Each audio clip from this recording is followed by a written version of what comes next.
দেশের গ্যাস তুললেই কাদের ক্ষতি? ভয়াবহ লোডশেডিংয়ের আড়ালে ভয়ঙ্কর এলএনজি সিন্ডিকেট ফাঁস।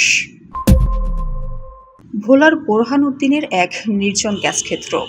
ড্রিলিং রিগের গর্জনে মাঝে বাপেক্সের চিফ ইঞ্জিনিয়ার যখন স্যাটেলাইট ফোনে ঢাকার মন্ত্রণালয়ে বিশাল রিজার্ভ পাওয়ার সংবাদ দিলেন, তখন ওপারের প্রান্ত থেকে কোনো উল্লাসের শব্দ আসেনি, বরং ভেসে এসেছিল এক বরফ শীতল নির্দেশ।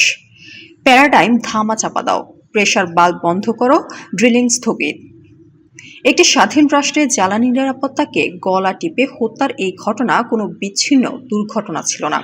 এটি ছিল বিগত ১.৫ দশকের এমন এক পৈশাচিক রাষ্ট্রদ্রোহিতা, যার খেসারত আজ হারে হারে দিচ্ছে পুরো বাংলাদেশ।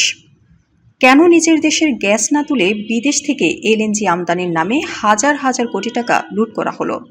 কার স্বার্থে অন্ধকার নামানো হলো দেশের শিল্প কারখানায়? ভোলা, সিলেট, হবিগঞ্জ কিংবা বঙ্গোপসাগরের তলদেশে লুকিয়ে আছে ট্রিলিয়ন ডলার মূল্যের অনাবিষ্কৃত প্রাকৃতিক গ্যাস। আন্তর্জাতিক সংস্থাগুলো বারবার বলেছে, এই গ্যাস তুললে বাংলাদেশের জ্বালানির জন্য আর কারো কাছে হাত পাততে হতো না। কিন্তু পতিত স্বৈরাচারী সরকার এই গুপ্তধনকে পরিকল্পিতভাবে মাটির নিচে কবর দিয়ে রেখেছিল। কারণটাও অত্যন্ত সরল। দেশের মাটি থেকে গ্যাস তুললে তো কোনো কমিশন পাওয়া যায় না। বিদেশের মাটিতে বেগমপাড়ায় বাড়ি বানানোর সুযোগ থাকে না। তাই রাষ্ট্রীয় প্রতিষ্ঠান বাপেক্সকে দিনের পর দিন বসিয়ে রাখা হয়েছে। বাপেক্সে যেখানে মাত্র ৭ থেকে ১০ মিলিয়ন ডলারে একটি কূপ খনন করতে পারত, সেখানে কমিশন খাওয়ার জন্য বিদেশি কোম্পানিকে দিয়ে সেই একই কাজ করানো হতো ২৫ থেকে ৩০ মিলিয়ন ডলারে। অতিরিক্ত ১৩০ কোটি টাকা চলে যেত আমলা, মন্ত্রী আর প্রভাবশালীদের সুইস ব্যাংকের অ্যাকাউন্টে। এই এলএনজি সিন্ডিকেট এতটাই শক্তিশালী ছিল যে তারা পুরো রাষ্ট্রযন্ত্রকে জিম্মি করে ফেলেছিল। সস্তায় গ্যাস না কিনে তারা দেশটাকে ঠেলে দেয় আমদানি নির্ভর এলএনজি এবং কয়লার দিকে।